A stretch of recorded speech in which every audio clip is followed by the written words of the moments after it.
Good morning. Welcome back to another episode of the podcast with me and Casey. We are now interviewing Casey's sister, Britt. Tell us a little bit about yourself and, welcome. Thank you. I haven't done a podcast before, so I didn't know I needed a backstory. I guess I am Casey's sister. I work as a massage therapist and energy healer here at Arwen. Welcome to Arwen. This is the room I started out in, so it's quite nice to be back in this space, doing podcast debut. What do you want to know? My backstory. What's relevant? What got you into your career? Life going to shit. Yeah. Probably. How come? Is probably the big story with that.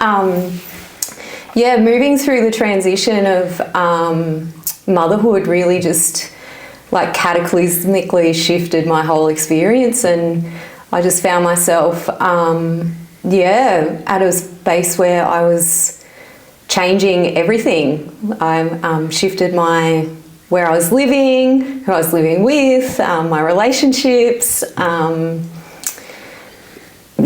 everything really shifted. And then when I started my transition back to work, I realised the previous career I had just didn't fit anymore. And that was kind of scary, but also a really lovely opportunity. And tell us about your kids. How many kids you got? Just the one. One's enough. Yeah. How old? She's 7 now, almost 8. She's a little firecracker. She's a Sagittarius and always brings it. Just in high school now? No, she's in primary school. Primary school. Wait, how old? 7, 8? 7. Oh, yeah, true. Yeah. I don't even know. She's a while off high school. I thought you meant year 7, year 8. No. Yeah. And what primary school does she go to? She's out at Aurora, which is a nice little sort of bushy school. Yeah. Lots of cool little kids out there. Yeah. Fantastic. And do you feel like the change that took place in your life, how many years ago is it now? Been a few couple? Oh, I don't think it's stopped. Yeah. It was probably really intense for about maybe 3 or 4 years. Yeah. Maybe 5. But certainly like a block between probably 2018 and like 2021 was like a really big, intense time. Yeah. And then, and then I kind of got to a space where I felt I was good, and then I got really slammed. Yeah. And then, it was kind of like start all over again. Yeah.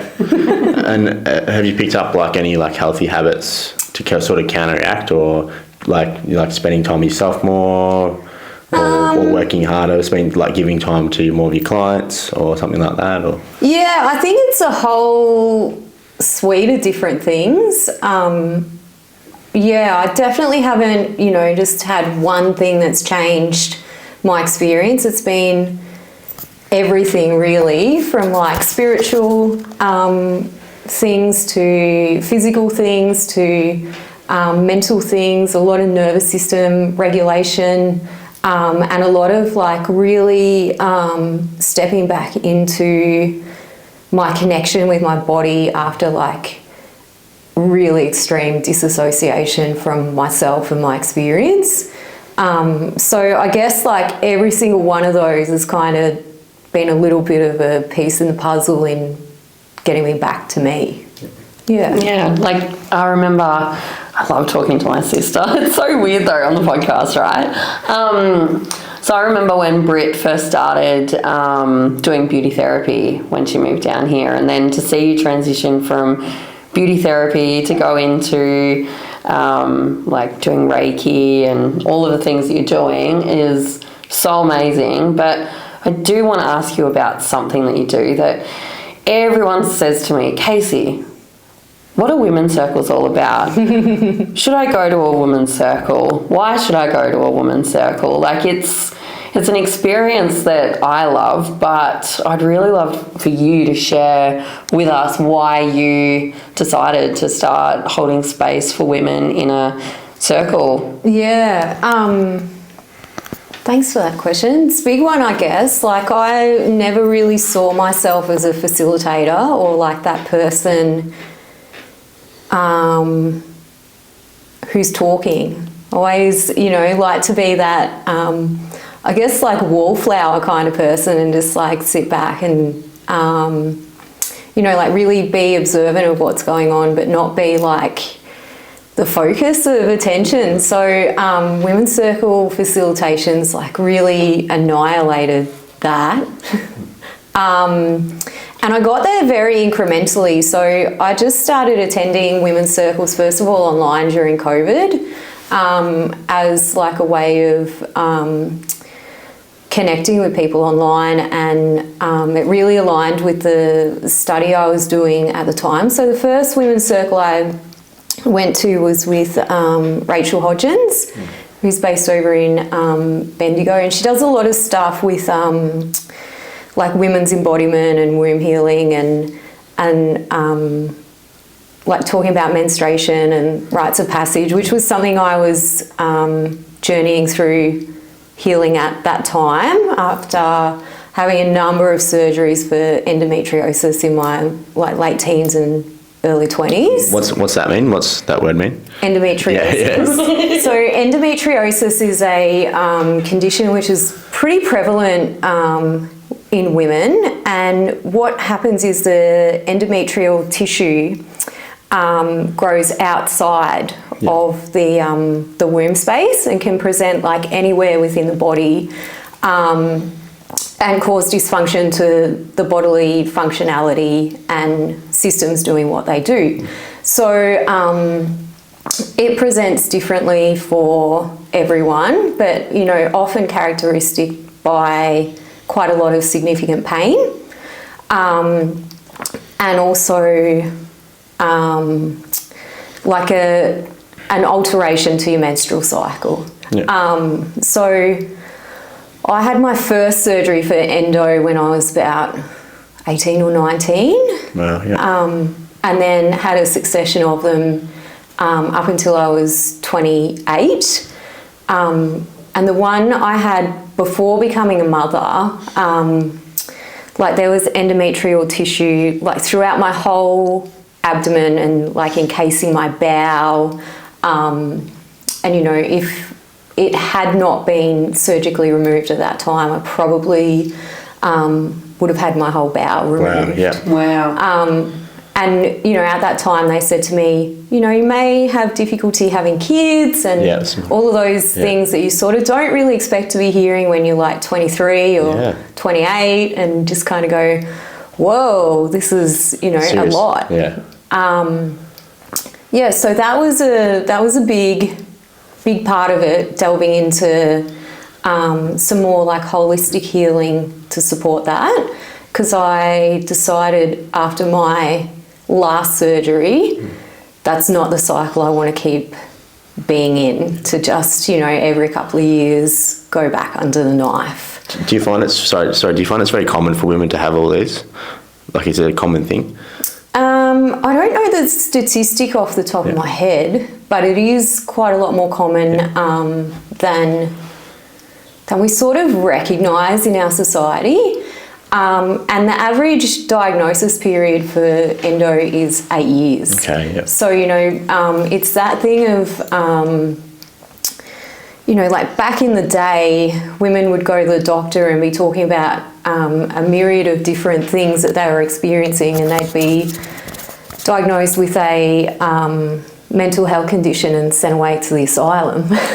And now it's quite a difficult thing still within our medical system, because so many of the symptoms and dysfunctions that occur aren't straightforward and easy to understand symptom in relation to cause.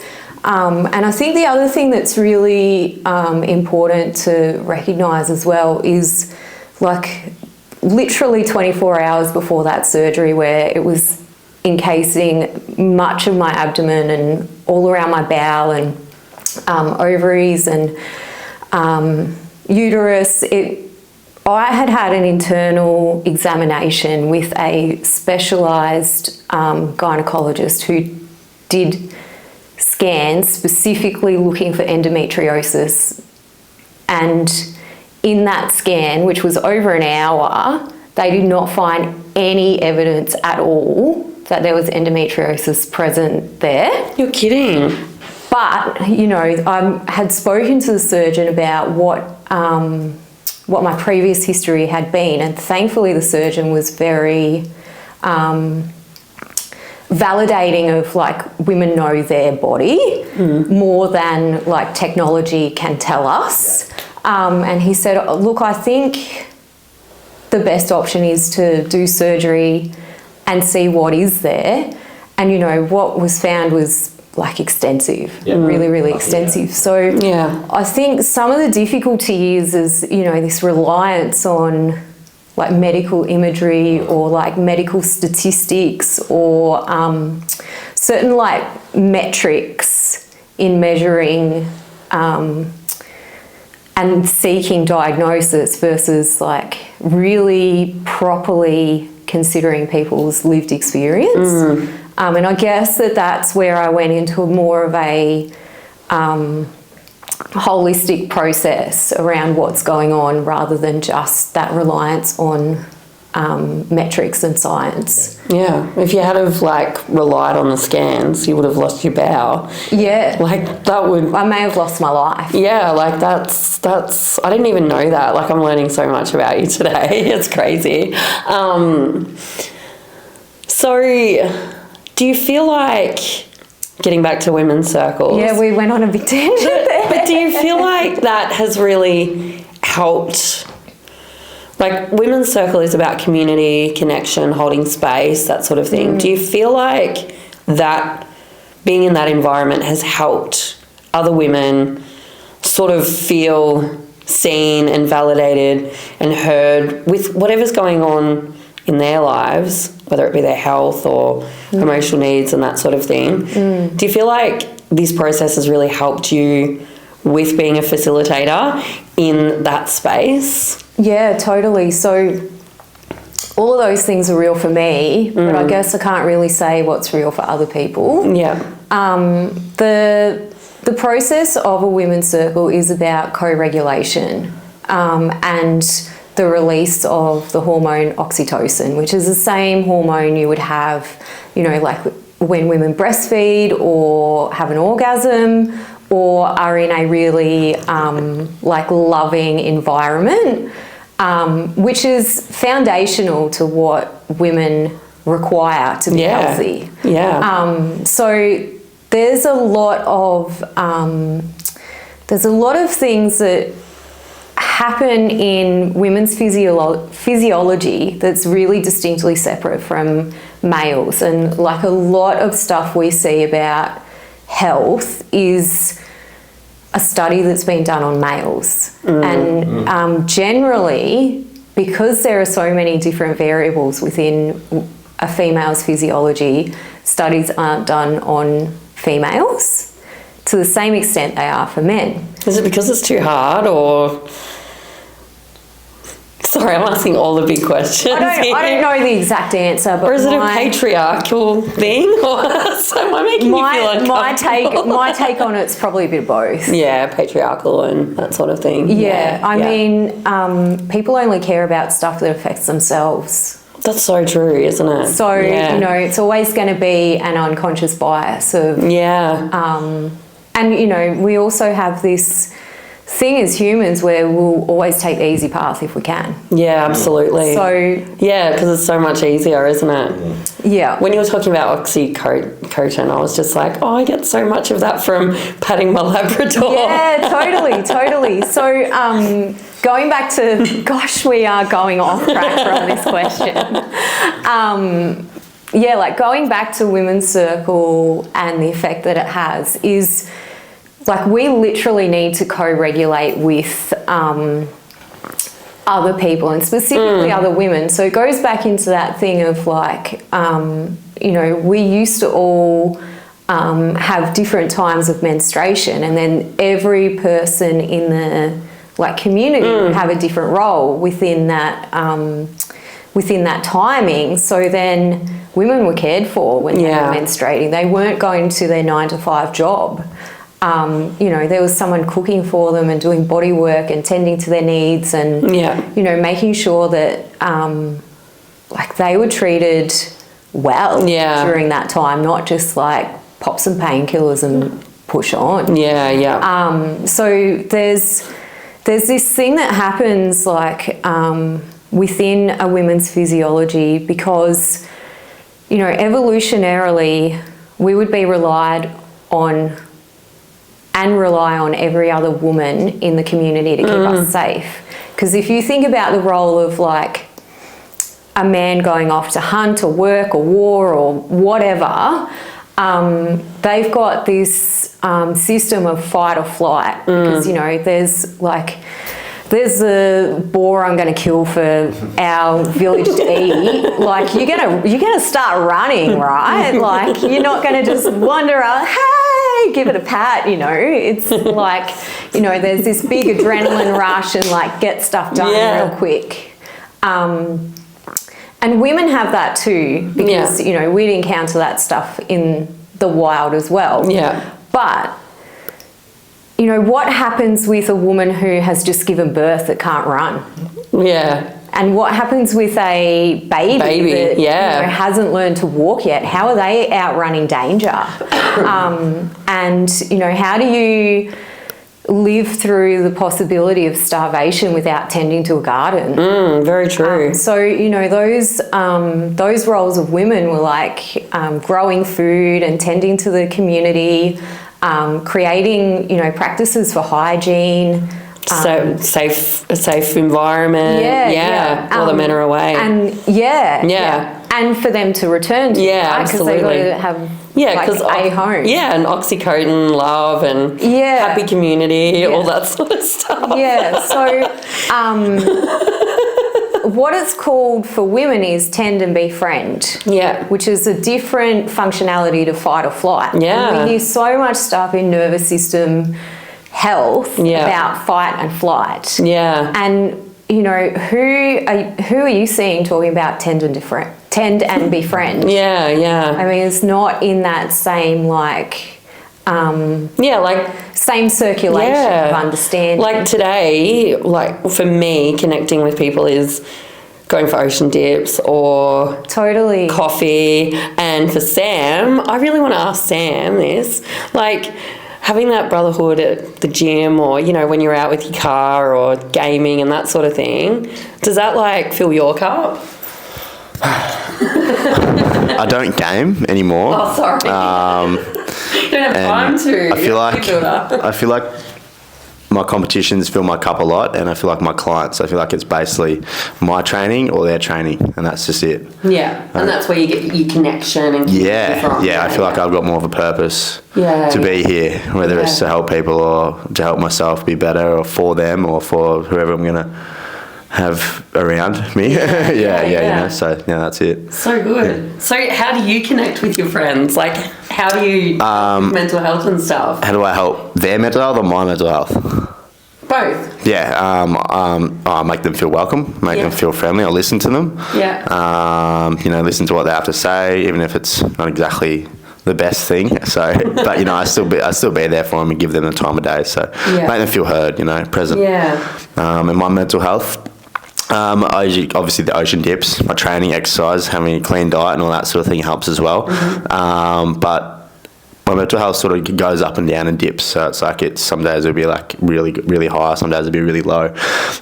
So I try and perk myself up, whether it's doing something I love like training or creating content or making videos or something like that, to build myself back up in that sort of low period. So but therapy also helps as well, so I do recommend that. I rate therapy too.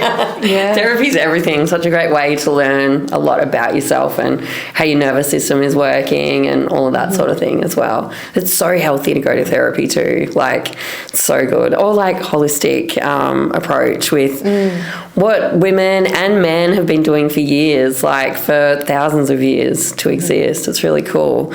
So, I want to change the subject again. I'm going to ask you an uncomfortable question, Britt, but I'm really fascinated by this because I think it's going to be awesome. We're just going to pause the video for a second. So we're changing the pace up a little bit. I've been having conversations with Britt over coffee and stuff about being single for a number of years, and also being someone who is often on Tinder and goes on dates and that sort of thing. And I just am fascinated by it.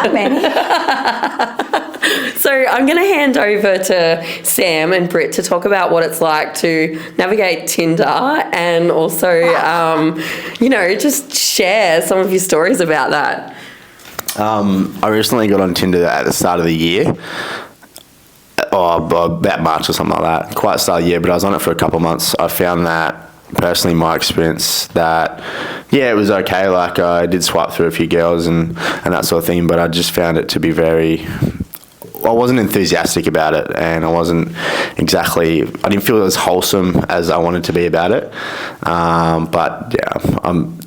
wasn't too sure about it. I was pretty unsure. I wasn't like excited about it. I wasn't on it. I think I was on it mainly out of boredom as well, which wasn't healthy for me. So I sort of got out of that. Yeah, you should never go on there when you're bored or lonely.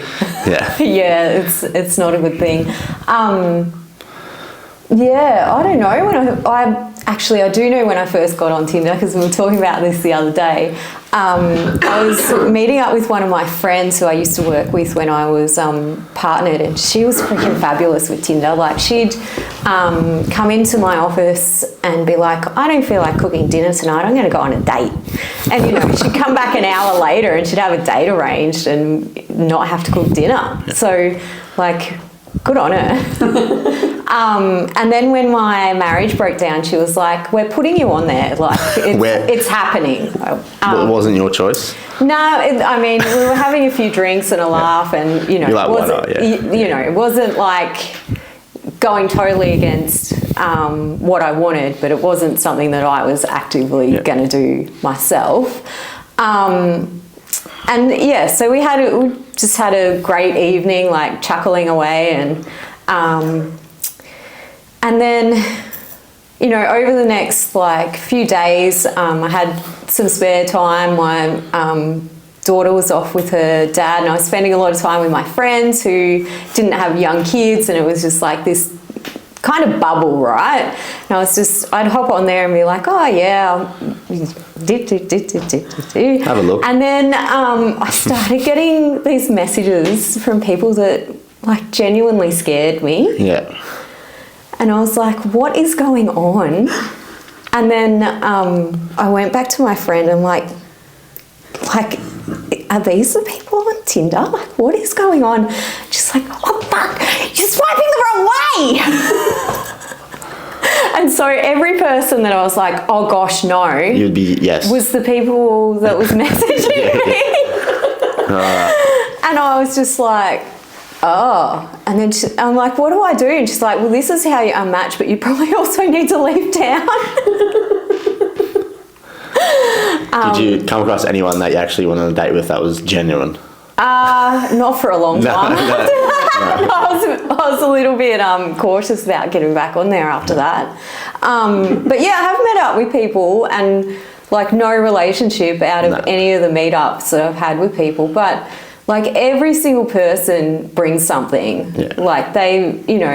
I think it depends on how you interact, what you get back. Because you can have a read on someone pretty quick about what they're on there about. Yeah. So I think if someone is actually capable of having a conversation, that's a good start, Yeah. And I reckon for about 50 matches, there's probably one person that would at least have, a couple of interactions backwards and forwards with a conversation. I'd probably match with maybe 80 or 100 people before I'd meet with someone. Yeah. If you can't even put the effort into a couple of messages, I'm not meeting you. No. It's just not it. Yeah. That's, and, you know, I'm in full awareness that everyone's there for a different purpose, but that's not why I'm there. I actually hopped on Bumble as well at the same time as Tinder because I wanted to check out the two different apps, and I found a different variety of women on both apps. Yeah. And I'd match with different ones on, especially when I'd go up to Melbourne and go like around more people and more opportunity. There'd be different types of women matching me, so I could definitely tell like who was who, what they wanted more. You know, it was such a different thing. I found Tinder that it was definitely not as serious. People weren't taking it as seriously. Yeah. But I hopped on the other app and it would be a bit different. Like people's like profiles are a bit more in depth, you know, a bit more depth to them, emotional depth and all that sort of thing. So I do think something's really been lost though. Like I've been single now, hang on, I've got to think about this. Like 7 years I've been single. Like I've had one person ask me on a date in real life in that time. So I don't know, like, I don't know what's happened in our society, but like people don't interact like person to person anymore. Like I really think there's a distinct like lack of courage when it comes to, you know, like putting yourself out there, and people hide behind that online space as like a protection mechanism. Yeah, so it's such a different, like... society.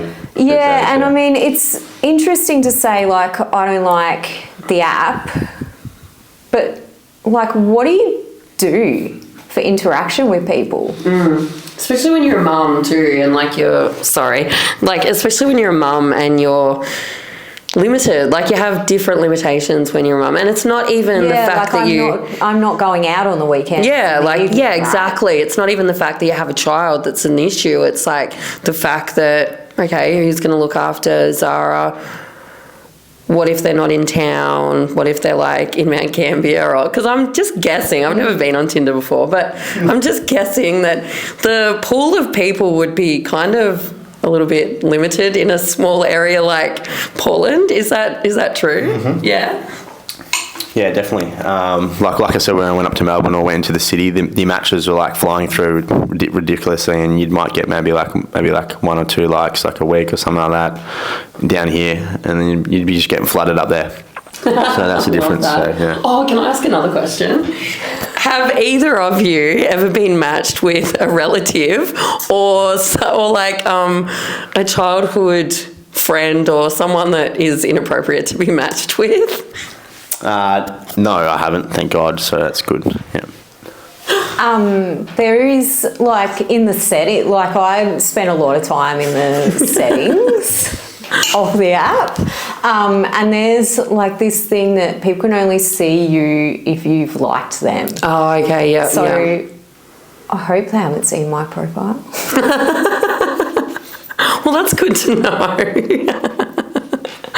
Oh, that's amazing. Thank you for letting me live vicariously through both of you and your Tinder and Bumble navigations. That's really cool. So I do remember saying to one of our friends quite some time ago, like I had said about being on Tinder, and they got quite judgy about it, not being very like enlightened or spiritual. And I just kind of said, well, I've never had to practice my discernment, like energetically, in a more like cutthroat environment. Yeah, yeah. And I really feel like actually being on that app has really helped me, like specifically in my business, from a level of safety to be like, okay, I've seen how you interact when you've got your, public persona. Yeah. And then I've seen how you interact in this other space where you think no one else can see. Yeah. You know, when you ring me up for a booking, I'm going to say, sorry, I'm not available. Yeah, yeah. Because I actually don't want to be in a room with you for 90 minutes because it's a bit ick. Yeah. So, you know, it's not actually only about dating. Yeah. Like, I guess one of the benefits of that space in a really small town is you begin to work out Who's who in the zoo?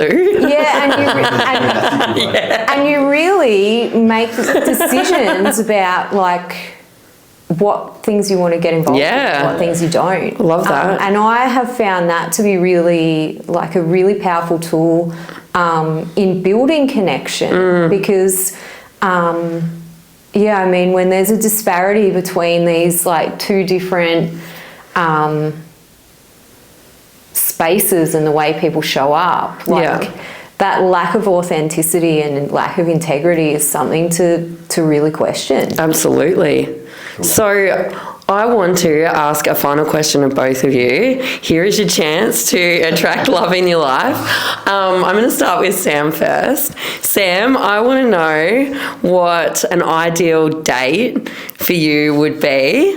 And then if you're out there watching this, hit Sam up through Instagram. Yeah, tell us what it is. Maybe like go to the gym or something like that, have a workout and get some food after. Really? What would you do anything else? Like, what about intimacy though? Oh, well, you're training together.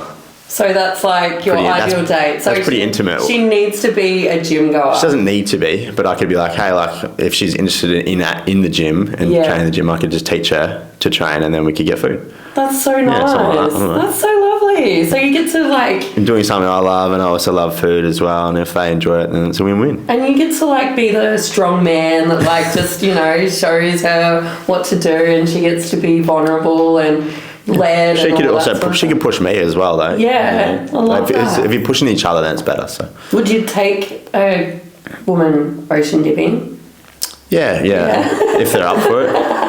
Not too many that are up for it. That wasn't convincing. Yeah, but I feel like if this lady was like, hey, I want to come, I want to join, I'll be like, yeah, sure, come. I'll see you at this time. We'll go there. Yeah. But I don't get too many, mostly blokes. Yeah. So, yeah. Awesome. So, hit Sam up on Instagram if you're interested. I just want to matchmake both of these people because they're amazing. I love them both. Britt. Yeah. I'm really interested to hear what your ideal date would be. I don't have an ideal date because I actually don't want to date. What about my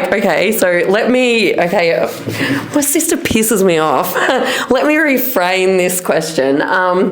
So say you're about to meet, I don't know, you've been talking to this guy and you just have this connection that's really real and really special, and you know that there's someone that you want to just spend time with. They're not just date material. They're like, oh, I could see a bit of a future with this guy. What would you want to do? Like, how would you want to spend your first date together? Is that good? Yeah. Yeah, that cool. is good. Okay. I don't know the answer. Like, I think this is maybe a trauma response. Go on. Let me just explain this a little bit more. So, I remember a conversation we had not that long ago, actually, that like literally every hope I've ever had has just like not happened. And it's not funny. I'm sorry for laughing. It's not funny. We don't want to cry about it. Yeah, very true. But, literally everything I've ever been like, this is how I want it to be or what I want it to look like, it's been annihilated. And in a really not gentle way. I have the universe give me the feather, the brick and the bus. And I never listen to the feather and I never listen to the brick. And then I just find myself out cold and I'm like, what the fuck? Yeah, this is so far from where I thought I'd be. Literally my whole existence is so far from the path that was laid out before me in my mind. Yeah, ideal. And the life I live now, 6 months ago, I could not have even comprehended I could exist in this way. Oh, wow. So, having this thing about a relationship should function in this way isn't actually something I project into my experience because it takes me away from what is actually possible. And what's possible is probably better than what I can currently comprehend. Yeah, so I'm really not answering it. No, that's okay. But I what about in an ideal world? Like, I actually just have no real thought about dating. yeah. And the reason is because I've spent such a significant amount of my time just trying to survive being a single mum to a young child. And our experience didn't turn out in any way as I'd hoped. And right now I have an opportunity where I've got some freedom and capacity to really invest in my relationship with my daughter and repair some of the things that I know occurred that were not ideal. And my only priority right now is to do that because she's 7. She's progressing towards her teen years where she's not going to want to know me. Oh, so scary. But, you know, I want her to know that she's always respected, always loved, always got support, always welcome in our home. And, you know, no matter what, like, I've got her. And she's seen the worst of my recovery.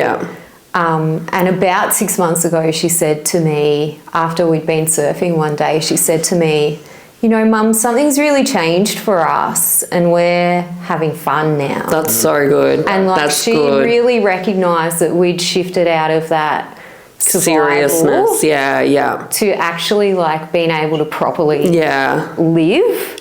And I don't want to be distracted or taken away from that opportunity. So I'm really fully immersed in it. So if anyone's interested in my sister, wait. Oh yeah, be patient. She likes beach walks. She likes going in the water when it's not cold. Nature walks are good. Arty-farty gallery sort of things. A nice glass of wine. I don't drink anymore. Oh, like a glass of non-alcoholic wine. Or like sitting around a fire with lots of warmth, like Britt's a warmth person. So if you're like a patient man who camping. Camping, who likes camping and nature and walking and a woman that'll hold you to your word and someone that'll like, you know, make sure you thrive as much as she does and all that kind of jazz, please consider my sister. Oh my goodness. Well, thank you so much, Britt. Like, I feel like this is one of the best and most wholesome conversations I've ever had with you because we haven't argued. It hasn't been awkward. And it's just been really great that you've shared so much about your story with us and your vulnerabilities. I'm going to let Sam do a little wrap up as well because he's usually the wrapper-upper. But thank you for the awesome conversation. Thank you. All right, guys, thank you for listening to the podcast. Hope you made it this far. And, I hope you've learned something from this video about Tinder and a lot about women that I couldn't really understand, but I tried. But, all right, so have a good day. Thank you.